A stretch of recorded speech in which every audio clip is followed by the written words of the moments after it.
भारत का सम्राट बनने के लिए इतना त्याग, इतना सैक्रिफाइस, इतना बलिदान ना देना पड़ता तो तब चाणक्य ने तय किया तो हर कोई भारत का सम्राट। आप एक महान व्यक्तित्व का निर्माण करना चाहते हैं, दूंगा मैं जो चाहूँ मैं वो कर सकता हूँ। मुझे लगता है मुझे एक IAS अफसर बनना है, कभी लगता है मुझे एक स्वामी विवेकानंद बनना है, मुझे एक मॉन्क बनना है, कभी लगता है मुझे देश का प्रधान, तो कभी लगता है मुझे शायर बनना है। So what will choose, I can not decide this. मैं क्या क्या बनूं ये मैं डिसाइड नहीं कर रहा हूँ। कभी लगता है मुझे यूट्यूबर बनूं। अपनी एनर्जी को एक जगह पे, एक लक्ष्य पे कंसंट्रेट करना, बेइज्जती महसूस की, मार खाना कोई नई बात नहीं, कुछ मैथ के टॉपर है जिससे मैं आज भी लड़ रहा हूँ, गिरता हूँ, लड़ता हूँ, गिरता हूँ, उठता हूँ, फिर लड़ता हूँ, फिर गिरता हूँ, उठता गिरता उठता गिरता। ये मुझे किसी तरह हाँ बुरा उस समय हुआ मेरे साथ कि मुझे लगा कि अब जिंदा रहने लगा कि सब कुछ हमें खबर है, नसीहत ना दी थी, क्या होंगे हम खराब, जमाना खराब, कितने हिस्सों में बढ़ गया हूँ मैं कि मेरे हिस्से में कुछ बचा नहीं, जिंदगी से बड़ी कोई सजाई तो जब तक याद पियोगे नहीं लगता है कि तुम्हें महान बनना है, तुम्हें कुछ बड़ा करना है।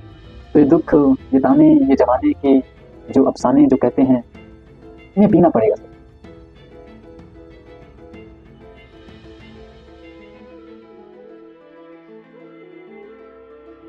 Turn your pain into power। अपनी कमजोरी को अपना ताकत बनाओ यार, अपने दर्द को अपना ताकत बनाओ। पता है कि ये सब चीजें कहने में बहुत तो आसान होती हैं, लेकिन नहीं, ऐसा नहीं। अगर आसान होती मानता हूँ, करना करता हूँ। ये बताओ अगर करना आसान होता तो आज तो बलिदान तो देना पड़ेगा। चाणक्य से जब चंद्रगुप्त ने सवाल किया कि चाणक्य गुरुदेव, ये भारत का सम्राट बनने के लिए इतना त्याग, इतना सैक्रिफाइस, इतना बलिदान ना देना पड़ता तो तब चाणक्य ने तय किया तो हर कोई भारत का सम्राट। Are you getting my point? If you want to become a great person, if you want to become a IAS, then you have to give the sacrifice for the demand of that। अगर आप एक IAS बनना चाहते हैं, आप एक महान person बनना चाहते हैं, आप एक महान व्यक्तित्व का निर्माण करना चाहते हैं, तो उसकी जो त्यागने की जो बलिदान मांगता है उसे तो देना पड़ेगा। ये भारत की आजादी के लिए जो बलिदान, जो खून इस मिट्टी ने मांगे, वो हमारे देश के जवानों ने दिया और आज भी दे। तो बलिदान तो देना पड़ेगा। अपने मजे का, अपने आनंद का, अपने दोस्तों के साथ गपशप का बलिदान जलना पड़ेगा मेहनत की आग में दिन रात, तब जाकर सफलता मिलती है, ऐसे नहीं मिलती।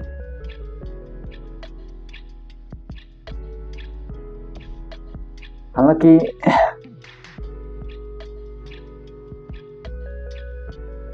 कभी कभी लगता है कि I will do everything, मैं सब कुछ कर लूंगा, मैं जो चाहूँ मैं वो कर सकता हूँ।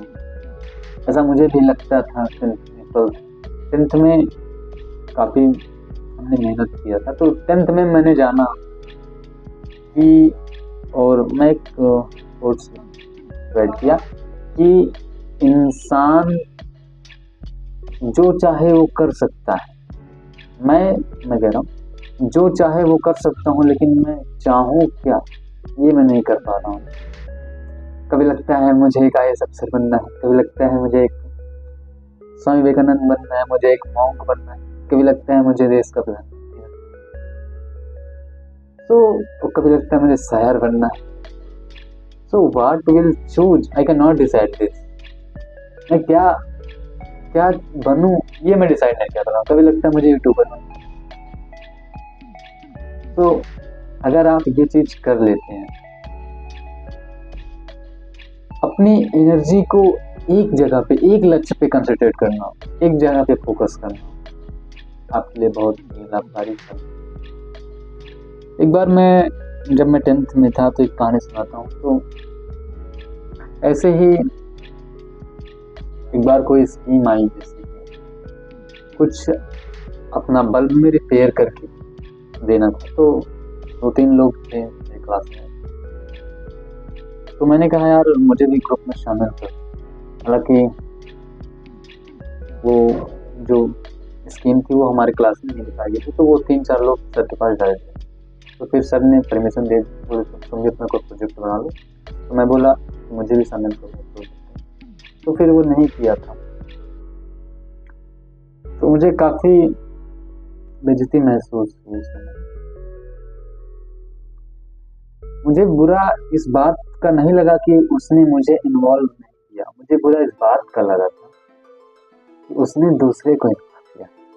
मैं उसका लाइक कि वो मेरी साइड का ही बंदा था, लेकिन उसने चूज किया एक दूसरे साइड का बंदा। हाँ, वो उसकी मर्जी, उसने उसे क्यों चूज किया।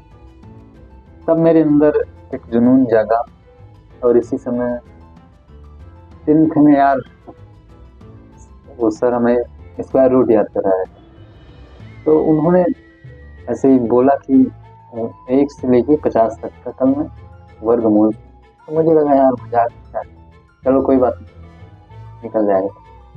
तो वहाँ फिर हम गए अगले दिन, तो मुझसे पूछे उन्होंने, शायद आई थिंक 38 का उन्होंने वर्गमूल। हाँ, तो उन्होंने पूछा था 38 का वर्गमूल हमसे पूछा। हम ना पढ़े थे कुछ भी, हम तो ऐसे ही देखे छोटा काम चल रहा। तो उन्होंने पूछा, फिर उसके बाद प्रसादी ही मिली थी हमें, सिंपल सा था 1444। तब से मतलब बहुत याद आता है कि ऐसी ऐसी घटनाएं होती। तो फिर उन्होंने एक बात कही थी, वो डंडा मार खाना कोई नई बात नहीं थी, कुछ विशेष नहीं था उसमें, लेकिन उन्होंने एक बात कही जो मुझे बहुत, वो बात क्या थी, वो बात ये थी, बोले आपका नाम। मैं बोला सर शिव। बोले आप तो 9th में पढ़ने में बहुत अच्छे थे। तो उन्होंने जैसे ही कहा, 9th में कोरोना काल चल रहा था, मुझे लगा मैं कब अच्छा था। तो उसके बाद उन्होंने कहा ऐसा, तो फिर मुझे एहसास होने लगा कि आई एम द बेस्ट, मैं एक अच्छा हूँ। फिर धीरे धीरे वो मैथमेटिक्स के टीचर, तो उन्होंने फिर उनसे काफ़ी अच्छा मेरा वो हो गया, क्लोज रिलेशन हो गया। फिर मैं 10th में काफ़ी मेहनत किया मैथ्स में, केवल मैथ ही 10th में पढ़ता था। और मैं तुम्हें रियली बता रहा हूँ ना, मैथ के क्वेश्चन को, एक क्वेश्चन को 2-3 दिन मतलब लगाया कर जाता। और मैं ऐसा हो गया था कि जब तक ये क्वेश्चन नहीं आएगा मैं आगे नहीं बढ़ूंगा, ऐसा। उसके बाद काफ़ी हुआ, तो जब थोड़ी पॉपुलैरिटी भी मेरी कॉलेज में क्लास में थी, मैथ के टॉपर हैं ये। उसके बाद हालांकि नंबर मेरा नहीं आता, बता क्यों, क्योंकि मैं जिस भी चीज़ को पढ़ता था उसमें बहुत गहराई से पकड़ जाता था। जैसे कि मैंने पीवाईक्यू भी नहीं लगाया था 10th 12th तक, पीवाईक्यू भी कुछ नहीं किया, क्योंकि मुझे लगता था कि अगर आप एक बार पूरा बुक पढ़ लेते हो तो पीवाईक्यू की क्या जरूरत है, उस समय लगता था। लेकिन नहीं, अगर आपको मार्क्स लाने अच्छे तो पीवाईक्यू जरूरत है। आपको पैटर्न समझना होगा, आपको क्वेश्चन समझना होगा, कौन से क्वेश्चन रिपीट हो रहा है, क्या हो रहा है, तो आप पीवाईक्यू लगाएंगे तो फिर इतना अनुभव हो जाएगा। लेकिन मुझे नंबर की बहुत चिंता भी नहीं थी, तो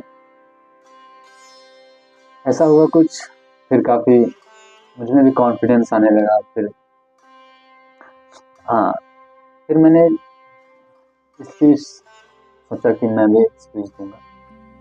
एक सीनियर थे मेरे, तो उन्होंने एक कविता गाई थी, बहुत देशभक्ति कविता, बहुत अच्छा लगा। तो मैंने सोचा कि मैं भी उनके जैसा वहाँ पे गाऊँ। फिर वैसा ही हुआ। कुछ साल बाद कुछ फिर फेयरवेल पार्टी थी शायद, जब मैं 11th, फिर मैंने उसमें अपनी फर्स्ट स्पीच दी कॉलेज में, बहुत अच्छी। मैं कह सकता हूँ कि सबसे बेस्ट मेरी स्पीच थी, और बहुत तालियां थी, बहुत हौसला मिला, बहुत अच्छा लगा था। लेकिन 10th तक तो सही था, 10th तक जो मेरा ग्राफ था, जो ग्रोथ का ग्राफ था, लाइक दिस जा रहा था। 11th से क्या हुआ, मोबाइल आया, डिस्ट्रैक्शन आया, सोशल मीडिया आया, तो वहाँ पे कुछ ना कुछ टाइम पे जाएगा। लेकिन मैं इन सब चीज़ों से तो बचा रहा, लेकिन एक चीज़ जो मुझे आज भी, जिससे मैं आज भी लड़ रहा हूँ, क्या बताऊँ आपको। तो वो चीज़ मुझे लगभग आज 4 साल हो रहे हैं शायद, 4 साल नहीं तो 3 साल से भी ऊपर। आज तक मैं उससे लड़ रहा हूँ, बीच में काफ़ी उसकी, कभी उसका पल्ला भारी हुआ, कभी मेरा पल्ला भारी हुआ, ऐसा ही हुआ। लेकिन व्हाट द फाइनल डिसीजन, अभी कंक्लूजन कौन जीता, वो जीता या गिरता हूँ, लड़ता हूँ, गिरता हूँ, उठता हूँ, फिर लड़ता हूँ, फिर गिरता हूँ, उठता गिरता, उठता गिरता। कई बार ऐसा भी हुआ कि ऐसा समय आ गया था, ऐसी सोच आ गई कि अब मुझे भी पंखे से लटक, लेकिन नहीं यार, मैंने बहुत ताने को झेलने की आदत आ गई थी मुझे। बचपन से ही मैं बहुत ताना खाता था, घर वाले, पड़ोस वाले, सबसे। क्या हुआ फिर, लेकिन उस पल में ऐसा हुआ कि what will give you response in the, इतना बुरा उस समय हुआ मेरे साथ कि मुझे लगा कि अब जिंदा रहने लगा। उसके बाद फिर मैंने सोचा कि अगर ऐसा होता है कि पॉपुलैरिटी हो जाती तो मैं सोशल मीडिया को जवाब दे दूंगा। तो मीडिया वाले को क्या जवाब दूंगा, मीडिया आएगी घर पे, इन चीजों में बहुत आगे रहेंगे। उसके बाद मैंने सोचा कि मैं आज 2 साल से लगभग एक अच्छी वीडियो बनाता हूँ, कुछ मैं सोचता हूँ कि मैं कुछ पॉजिटिविटी क्रिएट कर पाऊँ सोसाइटी में। तो वो वीडियो नहीं वायरल हो रही है, उस वीडियो में व्यूज नहीं आ रहे हैं, उसको लोग नहीं पसंद कर रहे हैं, उसको ये समाज नहीं देखना चाहता है। लेकिन अगर ये वीडियो वायरल होती है तो इसमें मेरी गलती नहीं है, तो इसे तो मैं बनाया भी नहीं, और ये मेरी, मैं इसे चाहता भी नहीं अपलोड, तो ये वायरल हो गई तो इसमें समाज की गलती है। वो ओझा सर के एक, उनसे मैं सुना था, लेकिन ये किसी और का फिर, कि सब कुछ हमें खबर है, नसीहत न दीजिए, क्या होंगे हम खराब, जमाना खराब।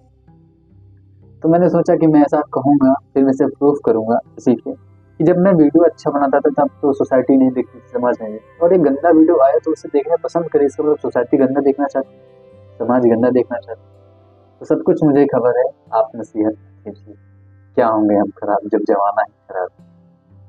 किस तरह संभला, उसके बाद चल रही है जिंदगी,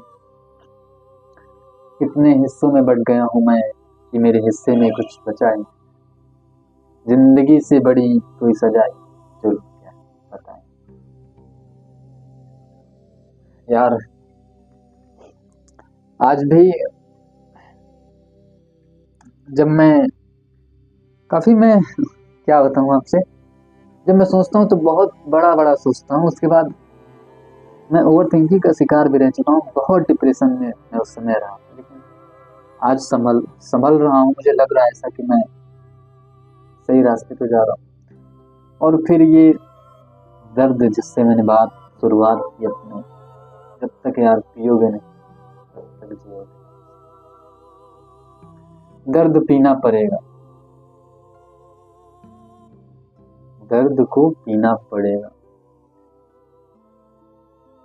चाहे खुद से पी लो, चाहे समाज पे। वो होता है ना कि अगर बच्चे जब होते हैं, खांसी हो गई, कुछ भी हो गया, बुखार जुकाम, तो या तो दवा वो बच्चे खुद से स्वीकार कर लें, तीखा होता है उनके लिए उस समय, मुझे आज भी इंजेक्शन से बहुत डर लगता है। तो या तो मैं खुद ही स्वीकार कर लूं, या फिर उनके माता पिता पेरेंट्स जबरदस्ती दें, लेकिन देंगे तो, क्योंकि उसका रोग सही है। तो अगर तुम्हें भी लगता है कि तुम्हें महान बनना है, तुम्हें कुछ बड़ा करना है, तो ये दुख, ये ताने, ये जमाने के जो अफसाने जो कहते हैं इन्हें पीना पड़ेगा सब, चाहे तुम खुद से पी लो चाहे जमाना पिलाए, पर पीना पड़ेगा। चलिए मिलेंगे फिर किसी नए कहानी के साथ, नए सोच के साथ। बहुत बहुत धन्यवाद।